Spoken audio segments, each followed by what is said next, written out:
Hey, what's up, sports fans? Welcome back to Warrior Picks, heading into Week 8 of the 2020 NFL season. It's hard to believe we're already getting to that halfway point of the season. It's been a pretty fun and entertaining season so far, so let's hope that keeps up. Looking at my picks, just about halfway through the season, I'm sitting at 25-10, as you saw in the intro video. Went 3-2 last week, and Marcus went 3-2 as well, and he is sitting at 22-13. And speaking of Marcus, we may have our special guest joining us towards the end of this video, so we'll be looking forward to that.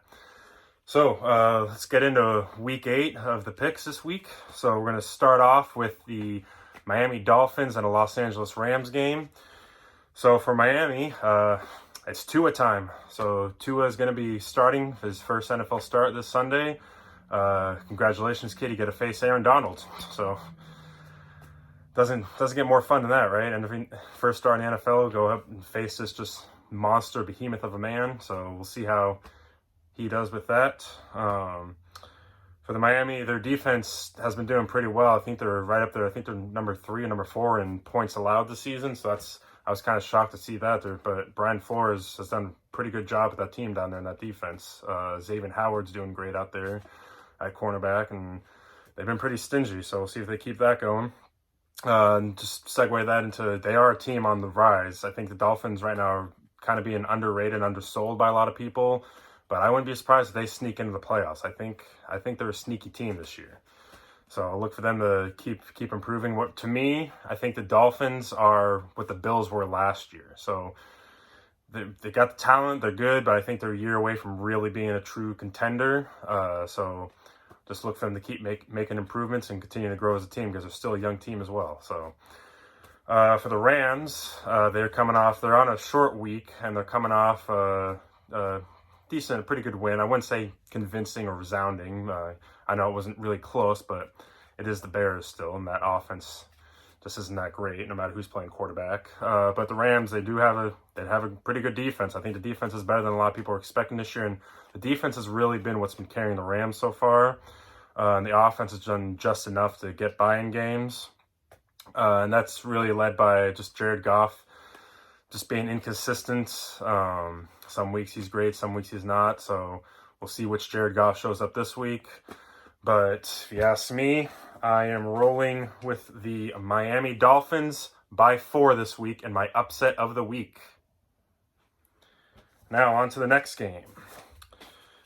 The New Orleans Saints and the Chicago Bears. So, like I said, the Bears coming off the Monday night game too. Didn't look too great in that game. Their only touchdown came on, I think it was only touchdown. Yeah, their only touchdown came on a defensive scoop and score fumble. So they're going to be taking on a Saints team that, hasn't really, I know they're 4-2, but I don't think they've really lived up to expectations themselves. Drew Brees is looking like Father Time is kind of beating him right now. So we'll see if Brees can start getting going, start rolling, but it just hasn't looked like the same Drew Brees. The defense for the Saints, I feel like they've taken a step back as well. They've done just enough to win games, but I haven't really seen any dominant defense from them. And just on the offense, Michael Thomas is going to be out again this week, and I'm not sure about Emmanuel Sanders, but they're missing some receivers. But Alvin Kamara has just been unstoppable this year, so it runs through Kamara. So if the Saints can keep Kamara going, regardless of how Brees is playing, if they can keep Kamara going, then I think they'll be fine. For Chicago, Foles is just wildly inconsistent. He could have a game where he drops 400 yards and 5 touchdowns, but then he can have a game where he drops 150 yards and 1 touchdown, 3 interceptions. So just another, like Goff, we'll see which Nick Foles shows up this week. The defense, obviously the Bears, the defense is great. They can get after the quarterback. You got, Khalil Mack, Roquan Smith, and then they got a good secondary out there with Eddie Jackson. So the defense, I'm not concerned about the defense. I think this is going to be a lower scoring game. But the defense, the Bears can be a little bit leaky at times. So they got to be more consistent throughout games. And yeah, they're going to have to stay on tune with defense. They're going to have to get after the quarterback, have to get after Brees and make him uncomfortable there in the pocket. So with that, I'm going to roll with the New Orleans Saints over the Chicago Bears by 3. All right, our next game.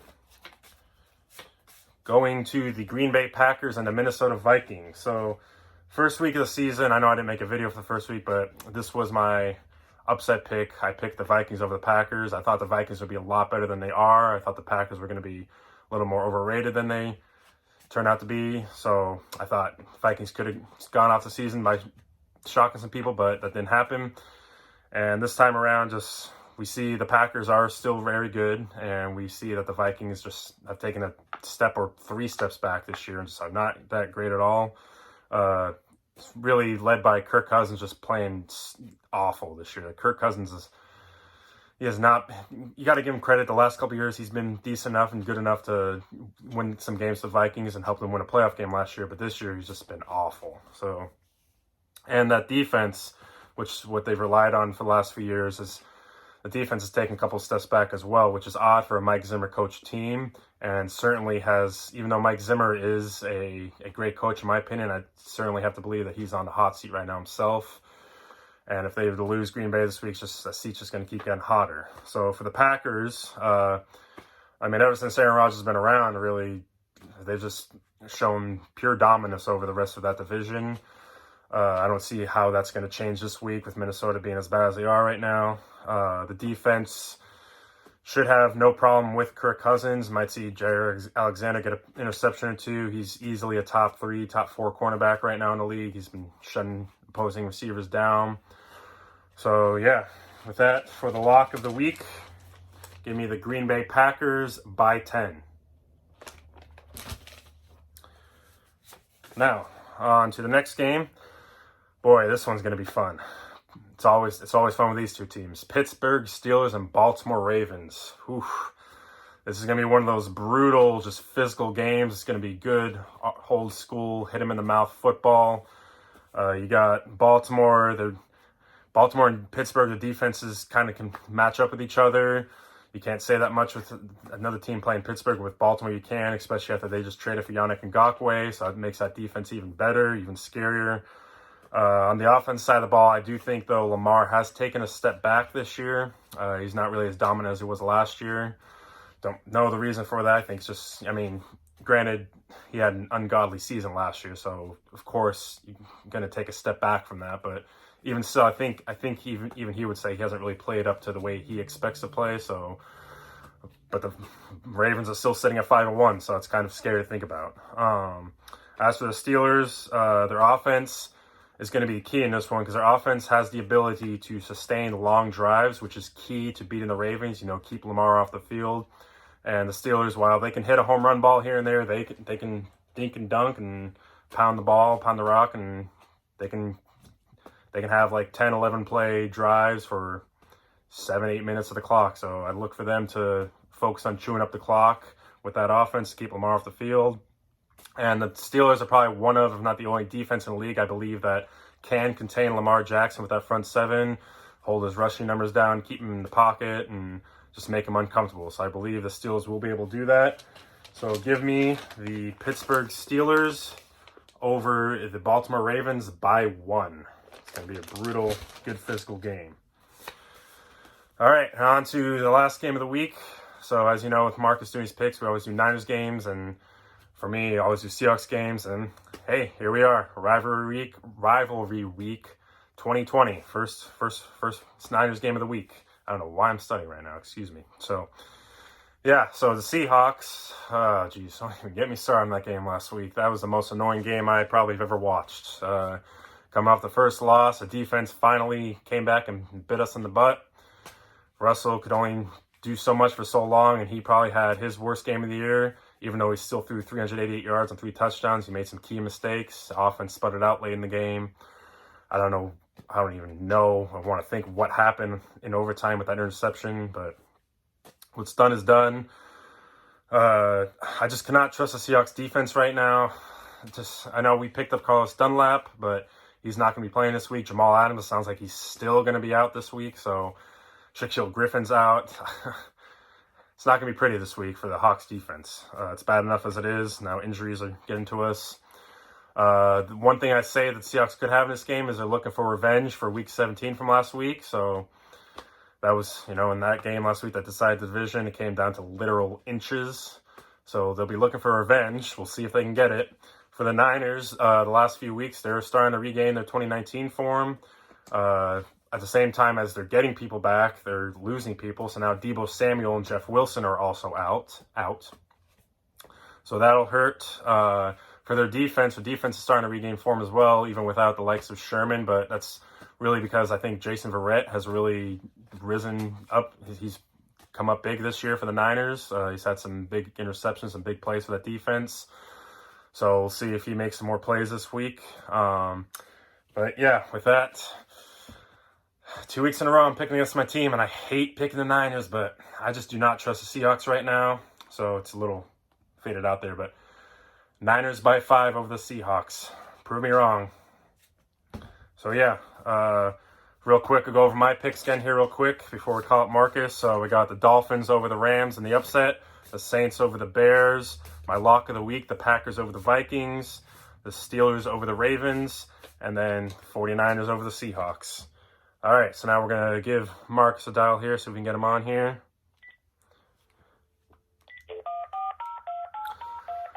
All right, we'll see if he has any different picks this week.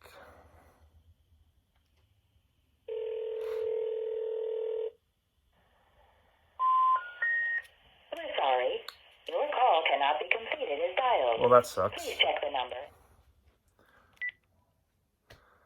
All right, excuse the technical difficulties. I'll have to edit this together, but we have Marcus joining us here. So how are you doing, Marcus? Oh, I'm doing great. It's an honor to be on the best, most tremendous picking show on the internet today. Thank you. We have huge numbers here, so. Bigly. All right, so you got your picks for this week? I do. I have them. Not overly confident in them, but I think this might be the first time ever we have all 5 the same, unless you've changed something. All right. But I'll go first with the old Packers over the Vikings. I agree with your lock. I think Vikings seem to be pretty much done for. And I think they just put another cornerback on injured reserve today, or maybe he's just going to miss the game. But Devontae Adams should have a pretty huge game, I would think. Yeah, another huge day. That'll be good for your fantasy team. It will. I need that. I'm playing you, obviously, so I'd like to win that one. So, yeah, I'd say they probably win by a good 2 touchdowns or so. Yeah, probably. And let's see, we got Finns and Ram. I'm going to pick the Dolphins. I worry a little bit about team being, maybe some of them liked Ryan Fitzpatrick, so who knows how they're going to react to the quarterback switch. But in my opinion, Tua is the real deal, and I think he'll have a good game, and they'll win a close one over the Los Angeles Rams. Oh, okay. So we're agreeing with the upset pick. All right. We're totally not biased in that one. Okay. Yeah, no, not at all. I do like me some Tua, but also, of course, not a Rams fan over here. I don't think you are either. Definitely not. Nope. Yeah. Okay. So we got Steelers and Ravens. I think the very last drive of the game, it's going to be tied, and Lamar Jackson is going to have a chance to make a drive to win the game, and he won't do it. It's going to be Steelers going to win by about a touchdown. Ooh. I like Lamar. Clearly, he's awesome, but I don't know if he's going to be capable of going after it and winning a game with his throwing in crunch time. Like I had mentioned, that Steelers front 7, I think, can contain him pretty well. So. Yeah, absolutely, and they have their defense is just really good. I know they've lost a couple players to injuries, but who hasn't? I guess at this point. Yeah, exactly. But they're really good. I don't think Ben Roethlisberger's having a very good year, but they'll do enough to win that game, I think. All right. Okay. What do we got? Saints and Bears. Yep. I'm definitely going to Saints here. Call me crazy, but I think the Bears are going to go into a bit of a tailspin the rest of this season. Maybe not. I don't know. It's hard to say they won't make the playoffs because there's an extra team or two in the playoffs and they have a good record now. But yeah, so I wouldn't be surprised if maybe the Lions switch spots with them by the end of the year. Ooh, I guess that's bold. It is. That's what I do. Hasn't worked out just yet. I think you're beating me by 4 picks or so, and 3, but who's counting? Oh, yeah, well, you are. So, yeah, Saints. Definitely going to pick the Saints there. Even if Michael Thomas doesn't play, I don't think it matters all that much. Now, wow, here we are. Now the big game of the week, yep. I've been anxious about it all week. I still am, and I've honestly went back and forth on this like 5 times, which I think is pretty normal when our teams play, at least lately. It's usually, actually, it's just whenever anybody plays the Seattle Seahawks, I guess. It's pretty normal. Yeah, heart attacks are the theme of the Seahawks. Yeah, I don't know how you do it. The Niners are bad enough when it comes to games like that, but the Seahawks are on another level. Yep. Every game is crazy. Doesn't matter if it's the Packers or the Jets. It's going to be a heart attack game. No, it really doesn't. It's honestly insane. But you guys are super battle tested when it comes to that stuff, and you just know how to win games like that because you do it constantly. Yep, thanks to Russ. I think 31-30 type game. I think I'm also going to predict this. Jimmy Garoppolo is going to hit a deep ball in this game. It hasn't happened really this season yet. He's been protected by Coach Shanahan with the play calling. He hasn't really, he's finally healthy. He's over the high ankle sprain. That Dolphins game, obviously, he looked really bad. He wasn't ready to play in that game. He really wasn't. He wasn't quite healthy the game after that either. Last week, he looked like he was planting off that foot pretty good when he was throwing. He's going to hit a deep ball in this game, and I think the Niners win by like 1 point at the very end, basically. And I'm not confident at all on that pick. It could just as well easily be the other way around, but I'm going to go with the 49ers in this one. All right, yeah. I wouldn't be surprised if Jimmy Garoppolo hits 3 or 4 deep balls because Shaquille Griffin's out this week, and our defense is just awful. So. And Carlos Dunlap is not playing. Is that correct? Yeah, he is not playing because of the whole COVID protocol. So, and Jamal Adams is still going to be out too. So. Well, I've heard questionable, but I honestly don't even. No matter what, if you had those guys, I think I'd pretty much pick the same. It's going to be close no matter what. It seems like it. Yeah. It's either going to be a close win for the Niners or a pretty big win for the Seahawks, if you ask me. But I'm going to go for close win. Yeah, if it ends up being a pretty big win for the Seahawks, I think you're going to have a lot of questions. Oh, yeah. And that's kind of my main issue right now with this team is I don't know what to expect anymore. So I'm not at all confident in picking for or against them at this point. They've been a mixed bag from the worst thing I've seen to pretty good this season, and clearly the injuries have played a part in it, but Definitely. I don't know what to expect from them week to week. Like last year I knew I was going to get a pretty good performance every week, and I don't know what to expect anymore when I'm watching them. Yep. The last 2 weeks have been pretty good, so I'm gaining a little bit of confidence back, and they look like they got a little bit of swagger back, but still, I don't know.